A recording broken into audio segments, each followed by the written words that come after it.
마태복음 24장은 예수님의 재림에 대한 기록이 말씀입니다. 그러니까 예수님이 재림에 대해서 어떻게 약속을 하셨는지에 대한 그 말씀에 대한 증거가 마태복음 24장에 기록하고 있습니다. 동시에 예수님의 재림은 재림의 날이 가까울 때에 마지막 때에 어떤 환란이 일어날 것이다 라고 하는 그 부분을 가지고도 기록하고 있는 것이 마태복음 24장이죠. 그러니까 주님이 분명히 다시 오십니다. 믿으시면 아멘. 다시 오십니다. 예, 분명히 다시 오십니다. 우리가 지금 다시 오실 주님을 기다리고 있죠. 그래서 다시 오실 주님을 기다리고 있는 이 신앙인들 가운데 마태복음 24장, 이 24장을 건너뛰거나 아니면 무시하거나 아니면 24장을 덮거나 이렇게 하는 가운데 신앙생활을 하는 것은 정말 잘못될 신앙생활이 될 가능성이 많아요. 그러니까 24장을 집중해서 마지막 때에 주님이 오신다라고 하는 그 약속의 말씀을 붙들어야 되는 것은 물론이고, 또 예수님의 재림의 때에 이 마지막 때에 어떤 징조들이 환란들이 일어날 것인가에 대한 부분들도 분명히 우리에게 말씀하고 있기 때문에 우리는 이 24장의 말씀에 기록되어 있는 이 말씀을 우리는 지금부터 지켜서 행하는 사람들이 되어야 주님의 재림을 맞이할 수 있는 준비된 신앙인이다, 이렇게 말씀드릴 수가 있는 것입니다. 따라서 오늘 말씀의 16절과 20절의 말씀은 주님이 승천하신 이후부터, 즉 말세가 시작이 된 것이죠. 그러니까 주님의 말세가 그러니까 우리가 말세라는 단어를 쓸 때 말세가 어느 시점부터 말세냐라고 하는 부분을 우리가 잘 알아야 돼요. 그러니까 성경적인 증거의 말세의 기준이 어디냐면 코로나가 터진 이 시대부터가 말세가 아니고, 또 앞으로 이보다 훨씬 더 엄청난 일들이 일어나는 것에 대해서 그 상황을 보면서 그 징조를 바라보면서 말세다라고 하는 생각을 해서는 절대 안 됩니다. 성경을 몰라서 하는 거예요. 그러니까 말세의 기준이 언제냐면 주님이 이 땅에 2000년 전에 오셨죠. 그리고 주님이 죽으시고 부활하시고 하나님 보좌 우편으로 가셨죠.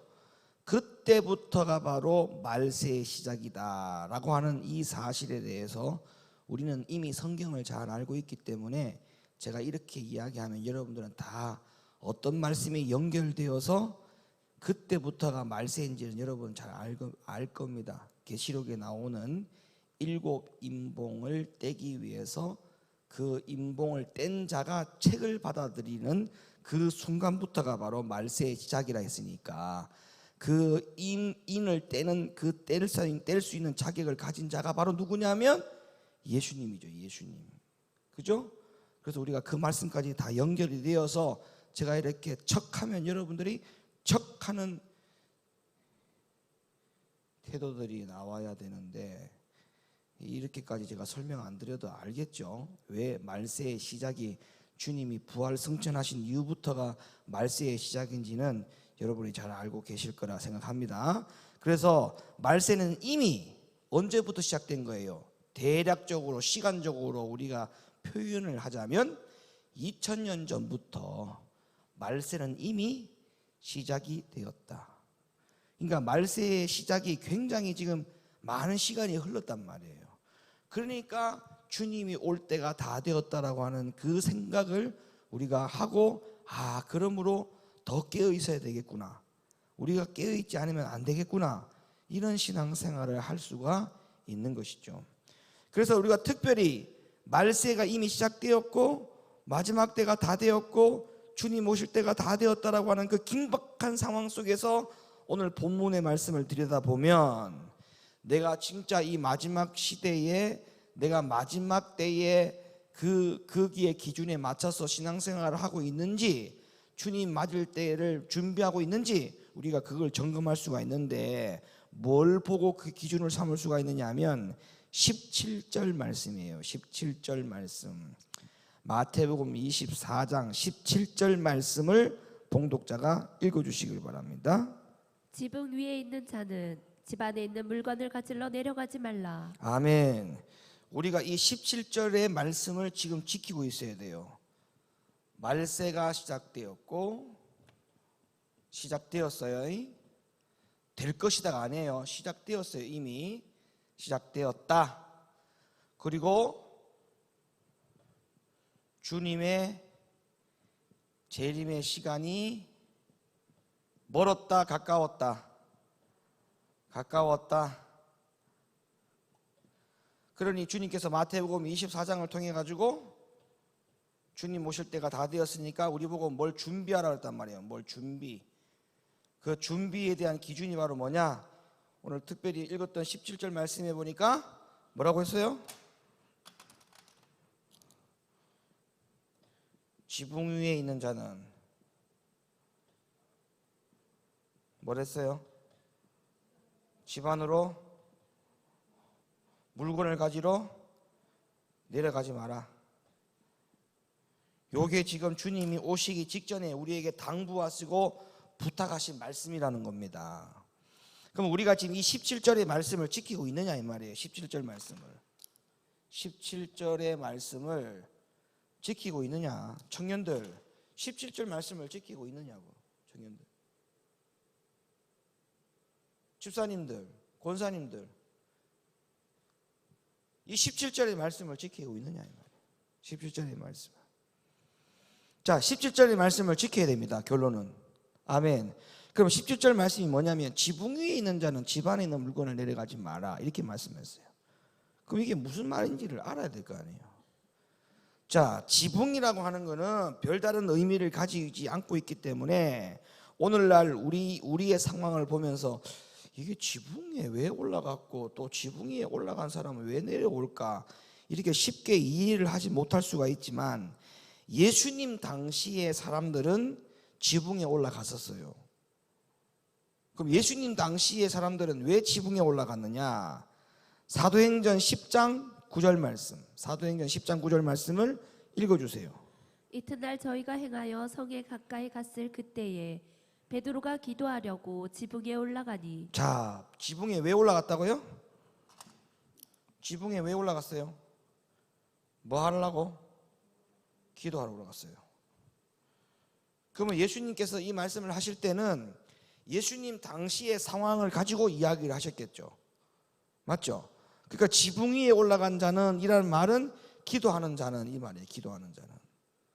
그러면 주님 오실 때가 다 되었을 때 주님 우리에게 뭘 당부한 거예요? 결론적으로 기도를 당부한 거예요. 기도를 당부.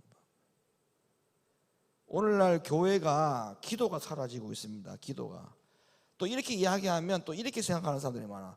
우리가 기도를 얼마나 많이 하는데 아침에 잘 때 자고 일어나서 기도하고 밤에 잘 때 기도하고 밥 먹을 때 기도하고 순간순간 우리가 하나님 앞에 얼마나 기도를 많이 하는데 그런 기도를 말하는 게 아니에요. 여기서 말하는 이 기도라고 하는 것은 어떤 기도를 말하냐면 자기 자신과의 싸움에서 이길 수 있는 기도의 능력을 말하는 거예요. 가령 예를 들면 좀 이따가도 내가 말씀을 다 찾아드리겠습니다만은 주님께서 우리에게 분명히 너희가 항상 깨어있으라 이렇게 말씀하셨단 말이에요. 깨어있으라. 그리고 왜 깨어있으라고 그랬냐면 장차 올 모든 일을 능히 피하고 인자 앞에 서도록 항상 기도하며 깨어있을지어다 이렇게 말씀했단 말이에요. 그럼 여기서 기도의 목적은 뭐냐 하면 내가 항상 깨어있는 가운데에 인자 앞에 설 수 있는 내가 되기 위해서 기도하는 거예요. 그럼 인자 앞에 설 수 있는 내 자신이 되기 위해서 기도를 어떻게 해야 되겠느냐? 지금 자기 자신을 보면 돼요. 내가 이 상황에서 내가 이렇게 영적인 상황에서 주님을 맞이한다면, 주님이 재림하셔서 내가 주님을 맞이한다면, 아니면 내가 먼저 죽고 주님 앞에 가게 된다면 내 이 현재 상황의 영혼을 주님 앞에 보여드린다면 내가 과연 인자 앞에 설 수 있을까? 그 생각을 해보라는 거예요. 또 하나, 만약에 주님이 내일 오신다, 주님이 재림하신다 라고 할 때 성경은 우리에게 뭘 말씀하고 있냐면 주님이 공중에 재림하시기 전에 그냥 구름 위에 구름 사이로 주님이 솔에 낫을 드는 추수꾼의 모습으로 주님이 딱 등장하는 게 아니라 했잖아요. 주님이 공중에 재림하시기 전에 분명히 성경에서는 3년 반이라고 하는 환난을 맞게 된다라고 말씀하고 있지 않습니까? 이게 큰일이란 말이에요. 이게 큰일이라고요. 그러니까 지금 이 코로나의 환난은 환난도 아니에요. 예방 주사라도 맞으면 마음이 안심이라도 되지.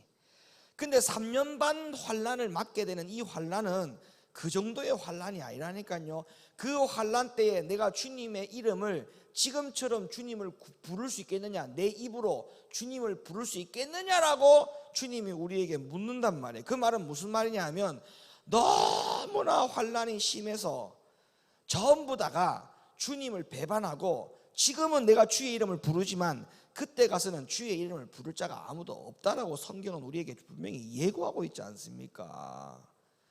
그렇기 때문에 그때 그 시간이 왔을 때 내가 깨어있지 아니하면, 평상시에 깨어있지 아니하면, 기도하지 아니하면 인자 앞에 설 수 있는 내 자신이 될 수가 없다. 이게 누구를 다 막론하고, 이 앞에 서 있는 목사도 마찬가지예요. 깨어있지 아니하면 그냥 밥 먹을 때 기도하는 수준, 눈 뜨고 일어나면 기도하는 수준, 뭐 운전하면서 하나님 앞에 기도하는 수준, 그런 수준을 가지고는 안 된단 말이에요. 영적으로 깨어있는 정도의 기도가 나와야 돼요. 영적으로 깨어있는 정도의 기도, 영적으로 분별할 수 있는 정도의 기도의 능력을 갖고 있어야 돼요. 예? 평상시에 이게 거짓의 영이 임하는 건지, 이게 성령의 영으로 임한 것인지, 이게 하나님의 말인지 귀신의 말인지 마귀의 말인지, 이게 하나님이 하는 일인지 성령이 하는 일인지 악한 마귀가 하는 일인지 다 분별할 줄 알아야 돼요. 오죽하면 주님이 이 마지막 때에 사람의 미혹을 조심하라는 말을 첫 경고로 하셨겠습니까? 마지막 때에 일어날 징조에 대해서 여러 가지를 이야기하기 전에 가장 첫 번째로 주님이 하신 말씀이 뭐예요? 사람의 미혹을 주의하라 했어요. 사람의 미혹을 주의하라. 예? 사람의 미혹을 주의하라. 교회가 왜 무너집니까? 교회 안에서 왜 분쟁이 일어나요? 귀신이 저 안에 문들 열고 교회 안으로 들어와서 그래요? 아니에요. 다 사람 때문에 그런 거 아니에요. 따지고 보면. 그럼 사람의 무엇 때문에? 그러니까 예수님이 말씀하셨잖아요. 사람의 미혹을 조심하라고. 예? 그러면 이 사람의 미혹을 조심하는 것조차도 뭐예요? 기도하고 깨어있으라 이 말 아니에요. 인자 앞에 서도록 하기 위해서. 그 말이지 않습니까? 그러니까 지붕 위에 있는 자는, 이 말은 기도하라는 거예요. 기도. 어떤 기도? 내가 말씀드렸죠 금방. 어떤 기도? 나를 위하여 인자 앞에 설 수 있는 내 자신을 만들어내기 위한 영적인 기도, 깨어있는 기도. 예? 모든 환난을 극복할 수 있는 정도의 기도. 그 기도를 하지 않으면 안 된다 이 말이에요. 그러면서 뭐예요? 집안에 있는 자는 집안에 있는 물건을 가지러 내려가지 마라. 이 말은 뭐예요? 기도하기를 쉬지 마라 이 말이에요. 지금 기도하기를 쉬지 마라. 기도하기를 쉬지 마라. 자, 그런 의미에서 베드로가 이런 말을 합니다. 베드로전서 4장 7절 말씀. 만물의 마지막이 가까웠으니 그러므로 너희는 정신을 차리고 근신하여 기도하라. 아니, 아시겠죠? 기도가 어떤 정도의 기도를 말하는지 알겠죠? 여러분, 그냥 순간순간마다 하나님 찾는 기도, 그런 기도는 여러분 정신을 차리고 기도하는 정도가 아니잖아요. 네? 밥 먹을 때 기도 안 하는 거는 깜빡 잊어버려서 기도 안 하는 것이지, 정신 나가서 기도 안 하는 게 아니거든.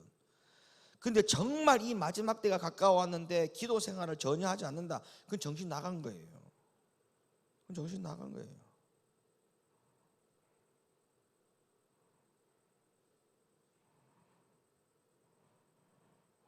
그렇다면 왜 말세가 시작되고 세상의 끝이 가까워질수록 우리가 정신을 차리고 항상 기도하기를, 깨어서 기도하기를 힘써야 되는지, 이 대답은 누가복음 21장에서 말씀하고 있습니다. 아까도 제가 설명을 잠깐 드렸던 말씀이에요. 누가복음 21장 36절 말씀. 이러므로 너희는 장차 올 이 모든 일을 능히 피하고 인자 앞에 서도록 항상 기도하며 깨어있으라. 자, 그러면 이제 집중을 해야 돼요. 집중을 자꾸 초점을 맞추어 가야 돼요. 장차 올 이 모든 일을 능히 피하고, 그 다음에 인자 앞에 서도록. 그럼 인자 앞에 서는 거는 앞에 뭐를 이겨야만 설 수 있다는 거예요? 장차 이 모든 일을 능히 피하고, 요 단계를 이기고 나야만이 그 다음에 인자 앞에 서는 게 가능하지 않습니까? 말씀 다시 열어주세요. 21장 36절 말씀. 너희는 장차 올 이 모든 일을 피해야 되는 거예요. 그죠? 그리고 난 다음에 뭐예요? 인자 앞에 서도록 항상 기도하라. 그 능히 피하는 목적 때문에 기도하는 거고, 그 다음에 인자 앞에 서는 목적 때문에 깨어서 기도하라 이 말이에요. 그러면 장차 올 환란이 뭐냐? 여기서 장차 올 모든 일을 능히 피한다고 했는데, 장차 올 모든 이 환란이 뭐냐 하면 바로 마지막 때에 있을 환란을 말하는 거예요. 주님 오실 때가 다 될 때, 주님 오실 때가 다 되었을 때 일어나는 환란을 말하는 거예요. 그 환란이 어떤 환란인지 성경에 나오죠. 우리가 이거를 성경을 덮고 신앙생활하면 안 됩니다. 절대로. 누가복음 21장 22절로부터 26절 말씀 상세하게 소개되어 있으니까 말씀을 보시길 바랍니다. 이 날들은 기록된 모든 것을 이루는 형벌의 날이니라. 그날에는 아이벤 자들과 젖먹이는 자들에게 화가 있으리니 이는 땅에 큰 환난과 이 백성에게 진노가 있겠음이로다. 저희가 칼날에 죽임을 당하며 모든 이방에 사로잡혀 가겠고 예루살렘은 이방인의 때가 차기까지 이방인들에게 밟히리라. 1월 성신에는 징조가 있겠고 땅에서는 민족들이 바다와 파도의 우는 소리를 인하여 환난 중에 공고하리라. 사람들이 세상에 임할 일을 생각하고 무서움으로 기절하리니 이는 하늘의 권능들이 흔들리겠음이라. 그러니까 주님이 재림하시기 전에, 재림하실 때에 기절이 일어날 정도로 무서운 환란이 일어난다라고 말씀하고 있잖아요.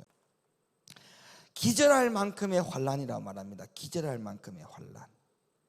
여러분, 지금 코로나 상황을 이렇게 보면 지금도 사실은 이게 기절할 만한 일 아닙니까? 이게 자고 일어나면 새로운 바이러스, 자고 일어나면 새로운 바이러스, 자고 일어나면 확진자가 자꾸 늘어나고, 정부 당국에서도 속수무책이고 더 기절할 일들이 많이 생깁니다.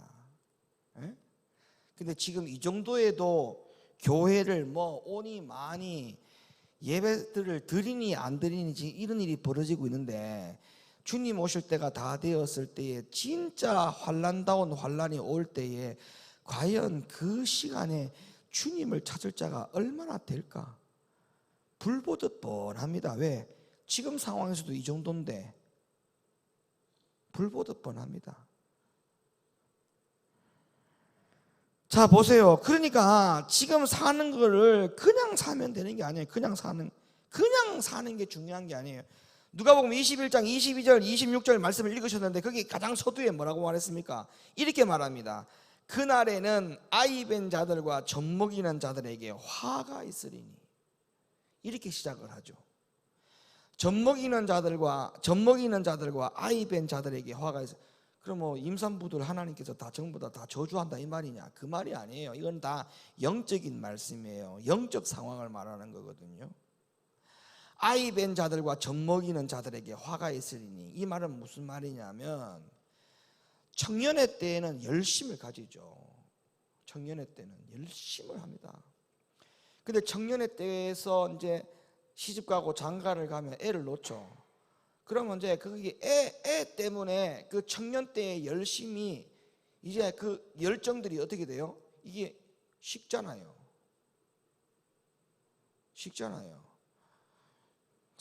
우리 1세대 어머니들은 교회에서 신앙생활 할 때 그때는 이런 의자도 없었어요. 교회 안에 이런 의자가 어디 있었어요? 그냥 마룻바닥에 뭡니까? 전부 다 그냥 그 뭐예요? 이거 뭐야? 그 까는 걸 뭐라고 그래 그거? 예? 아니 방석 말고 그 있잖아. 왜 이거 그 자리를 뭐라고 그러지? 옛날에 그 70년도에 왜 교회 시골 교회가 가면은 왜 바닥에다가 그냥 멍석 쫙 마른 거 갖다 쫙 펼쳐갖고 거기만 깔고 막 이렇게 예배를 드릴 때 아닙니까? 그럴 때 보세요. 자식들 업고 포대기 막 업어가지고 포대기 징징 감아가지고 그렇게 막 교회를 예배. 그때는 아이벤 자들, 젖먹이는 어머니들 열심히, 아무것도 열심히 없는 자들이 없었어요. 근데 요즘 젊은 사람들 보세요. 요즘 젊은 사람들을 보면 우리 1세대의 어머니 같은 신앙과 열정과 순교가 없잖아요. 응? 그때 어머니들은 애들도 얼마나 많이 낳았어. 막 5명, 6명 낳았다고. 애를 놓은 게 새끼를 치었지. 그냥 애를 놓은 게 아니고 새끼를 쳤지. 한번 놓을 때마다 7명, 8명. 그래서 애들 이름도 지을 때도 1순위, 2순위, 3순위, 4순위, 5순위, 6순위, 7순위, 8순위 이렇게 이름 지었다고. 옛날에 제가 대전에서 사역할 때에 김팔순 권사님이 계셨는데 신방 갔더니 가족 사진을 쫙 걸어놨더라고. 와, 이거 대가족이야. 그래서 이분이 누구세요? 첫째 언니요. 이분이 누구세요? 둘째 언니요. 그럼 권사님이 제일 막내예요. 그러니까 예, 그래. 그럼 첫째 언니 이름이 뭐예요? 1순위요. 그 말 딱 듣는 순간 답이 나오더라고. 제가 그다음 맞춰볼게요. 둘째 언니 이름이 2순위죠.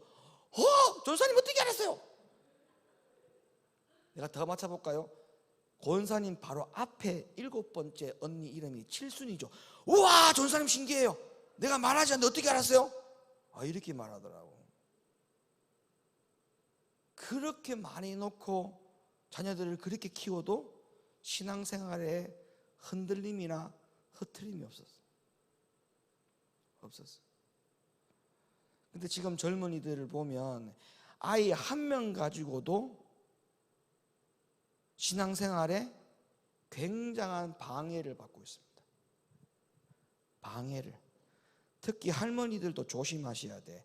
손주 1명, 2명 보는 것 때문에 예배 생활이 엉망이 되고 하면 정말 그건 주님 앞에 야단 맞을 거예요. 야단 맞아요. 내 자식 키우는 것도 신앙생활 열심히 해야 키웠는데 지금 다 키워놓고 남의 자식 키우는 걸 갖고 예배 생활을 똑바로 안 드린다? 이거는 하나님의 야단 맞아요. 야단 맞아요. 큰일 나요.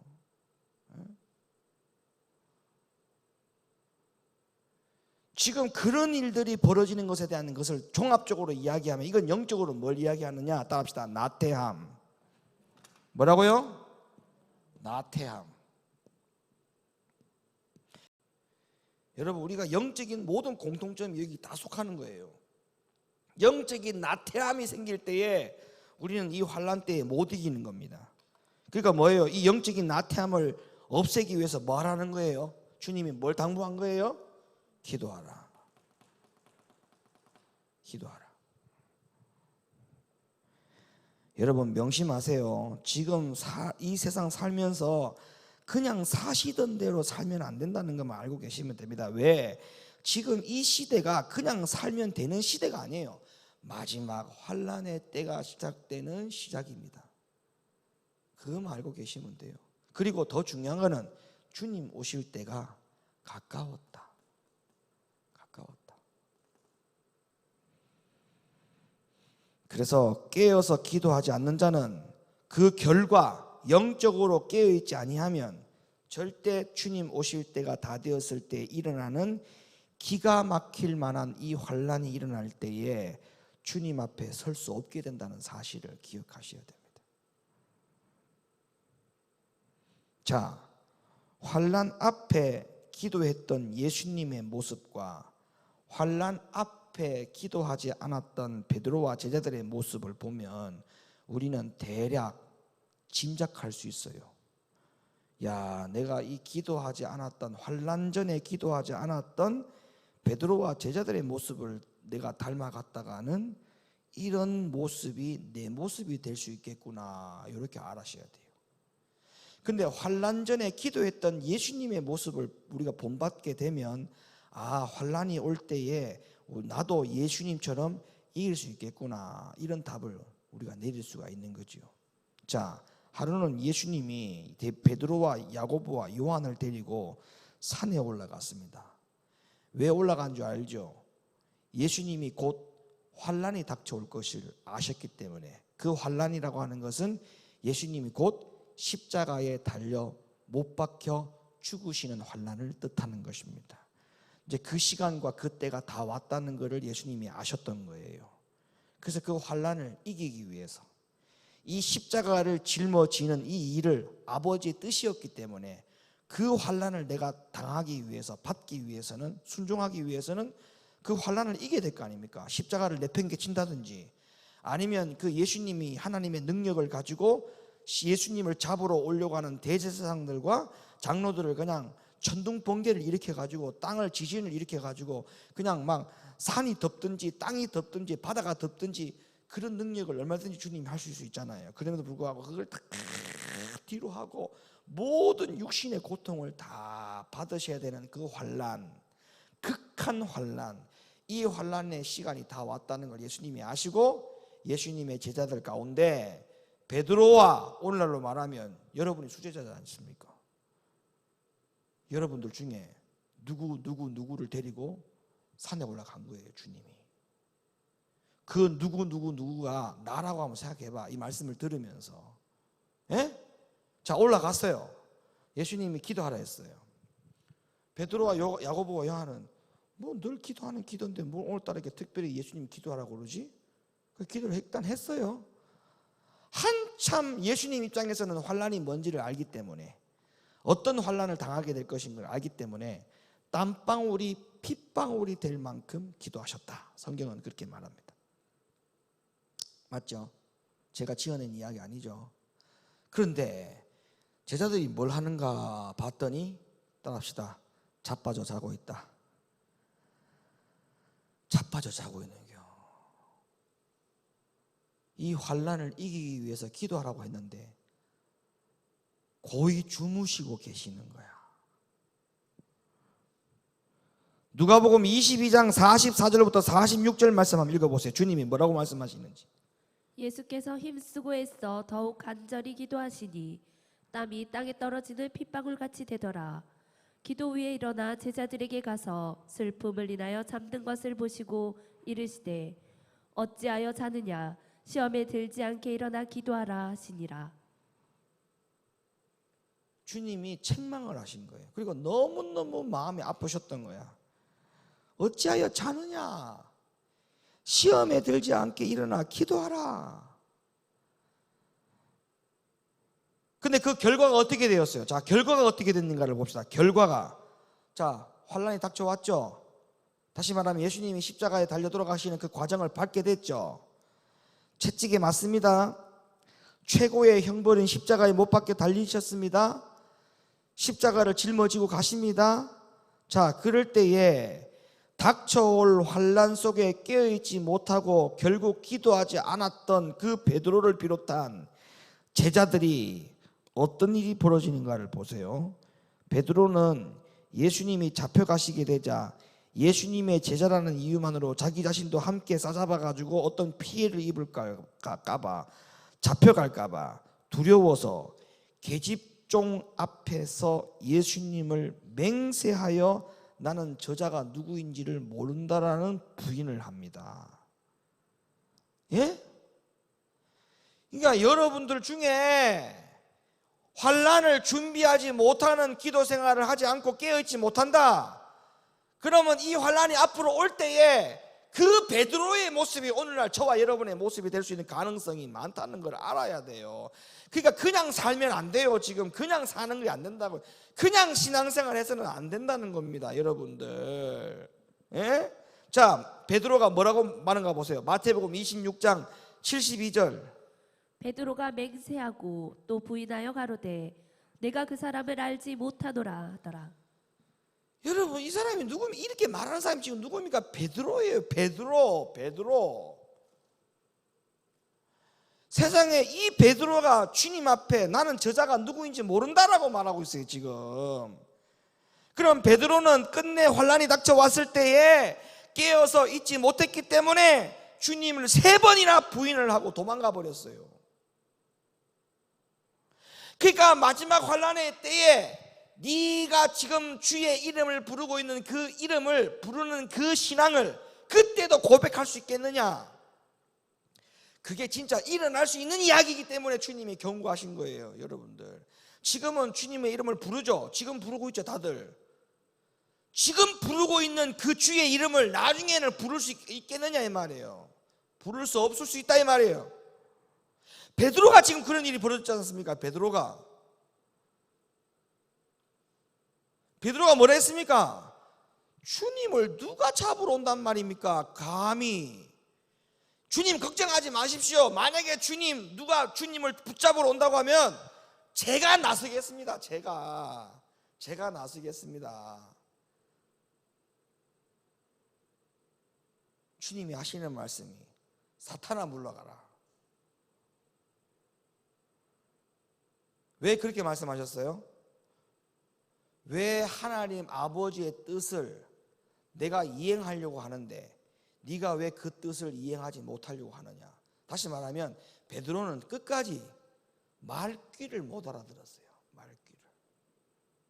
말귀를 못 알아들었어요. 그 말은 무슨 말이에요? 영적으로 깨어있지 못했다 이 말이야. 자, 그런 상황에서 주님을 붙잡으러 왔네. 또 칼을 차고 왔네.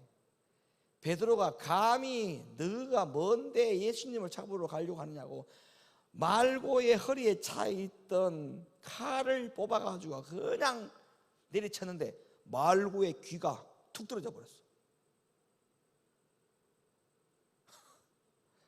그러면 주님이 칭찬할 줄 알았지. 야, 역시 내 수제자구나. 너 참 잘했다. 그렇게 했지. 근데 주님이 어떻게 하셔서 성경에 보니까 말고의 귀를, 땅바닥에 있는 귀를, 떨어진 귀를 주워가지고 흙이 묻었을 거 아니야. 귀때기를 털어가지고 붙여준 거야. 말고의 귀에다가.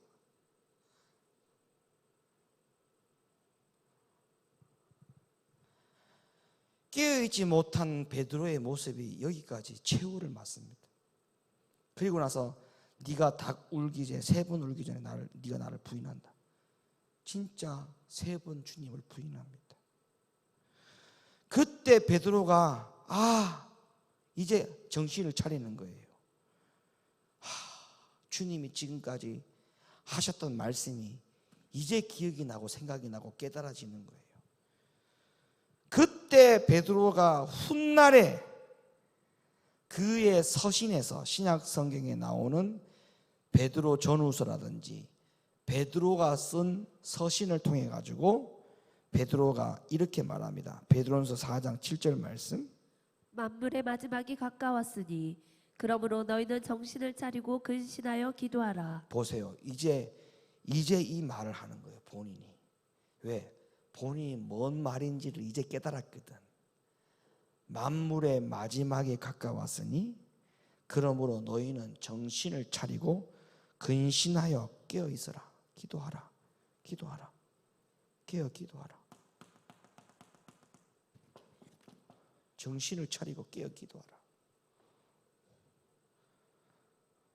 우리 높은교회 성도 여러분들은 단 한 사람도 주님 오실 때가 다 되었을 때에 여러분들의 기도 영역을 통해 가지고 이미 환난 속에 영적으로 깨어있는 신앙인들로 다 세워져 있을 것으로 믿습니다. 왜 아멘을 안 하지? 다 죽겠다는 건가? 포기하겠다는 건가? 마지막 환난의 때에 영적으로 다 깨어 있게 될 줄로 믿습니다.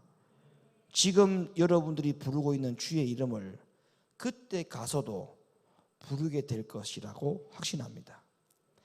만약에 그때 가서도 여러분들이 환난 때에 깨어 있다가 있는 준비가 된 상황에서 주의 이름을 그때 가서도 부르는 자가 되면 여러분들은 베드로보다 믿음이 더 좋은 사람이 되는 거예요. 결과적으로. 베드로보다도 더 좋은 제자가 된 거예요. 그럼 하나님 나라에 갔을 때 베드로보다 조금 더 큰 상을 받을 거야. 이야, 이 얼마나 감사한 일이요. 에? 여러분들이 베드로보다 좀 더 큰 상을 받아.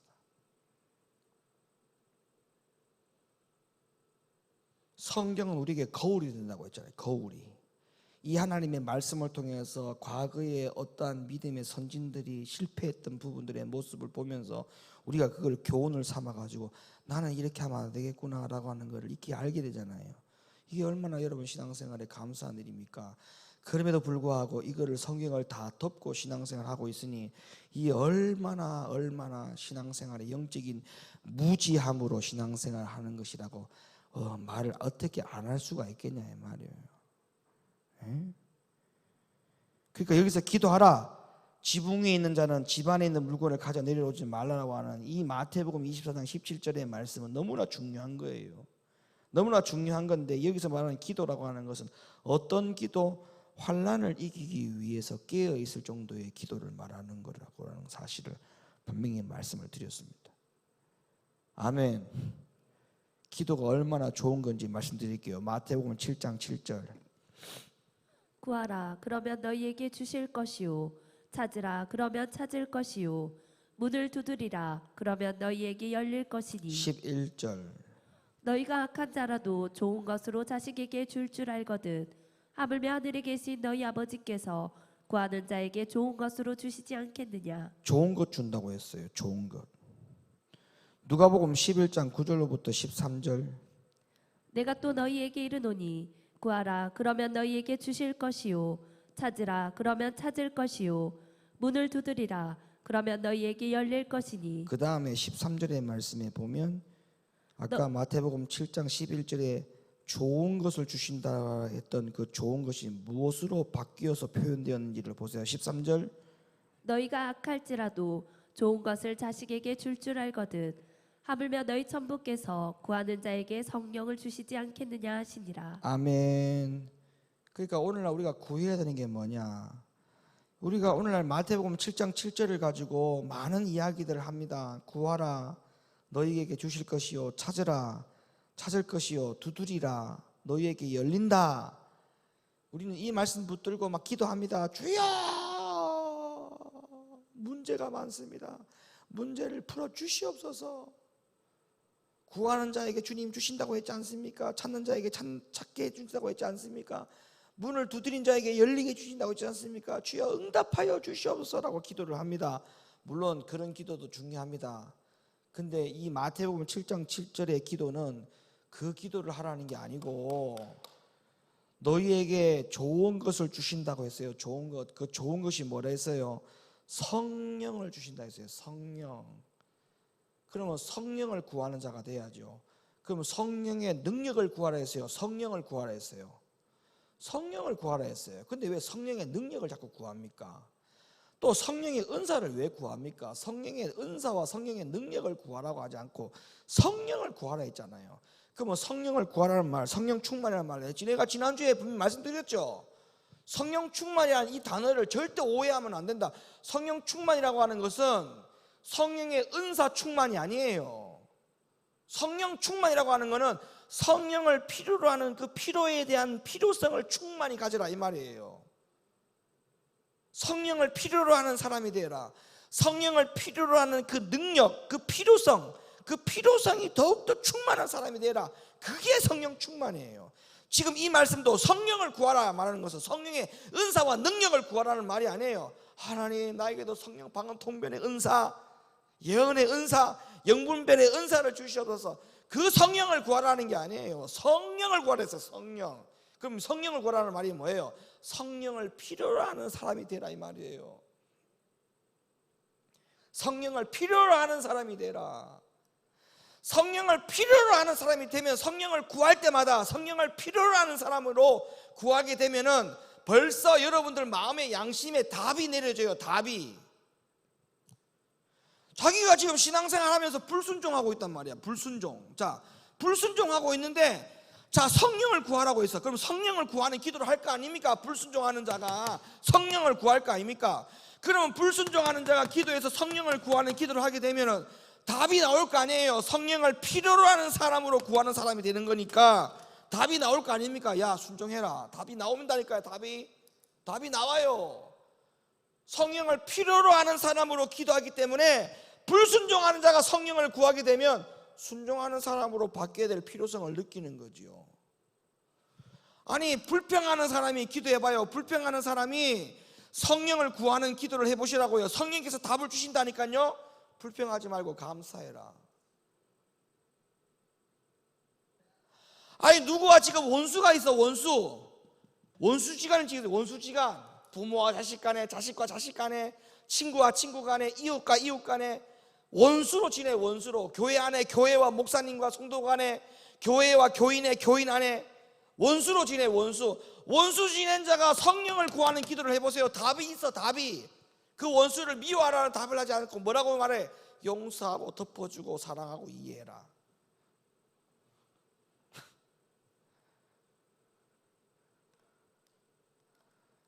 이해가 돼요? 에?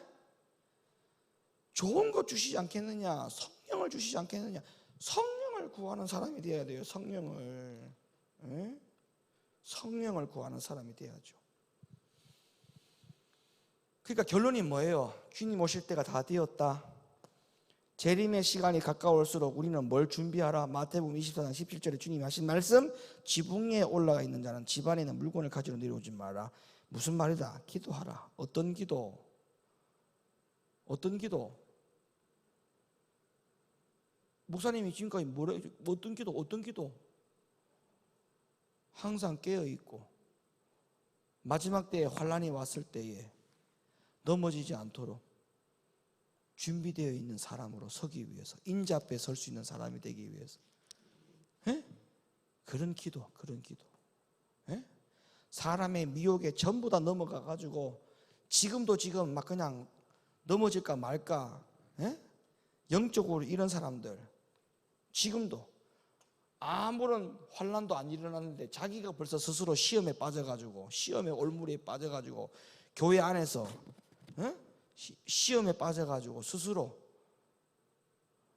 이런 상황에서 벌써 이미 넘어졌는데 환난의 때에 안 넘어진다고요? 이야, 참 보통 일이 아닙니다. 이거 어떻게 그렇게 판단할 수 있을지 참, 그게 기적입니다. 그게 기적이야. 예?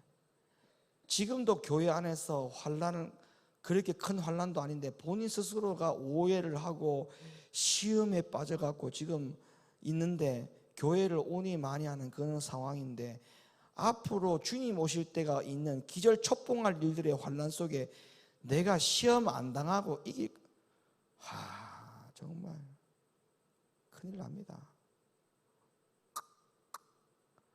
네? 큰일 납니다. 지금 아무런 환난이 없을 때에도 그냥 든든히 이기는 것도 못 이기면 앞으로 어떻게 이기려고? 옆 사람 보시면서 이깁시다. 시작. 이겨야 돼요. 다른 말 할 것 없어요. 이겨야 돼요. 이겨야 돼. 네? 여러분, 상 받는 자는 이기는 자가 상 준다고 했어요. 성경에 보니까. 다른 말 할 것 없어요. 이겨야 돼. 무조건 이겨야 상 받는 거요. 네, 이겨야 돼. 다른 말 할 것 없어. 무조건 이겨야 돼. 그래서 여러분, 이 마태복음 24장 17절에 준하여서 주님의 재림의 시간이 가까울 때에 준비를 잘할 수 있는 성도들 되시기를 예수님의 이름으로 간절히 축원을 드립니다. 기도하겠습니다. 거룩하신 하나님,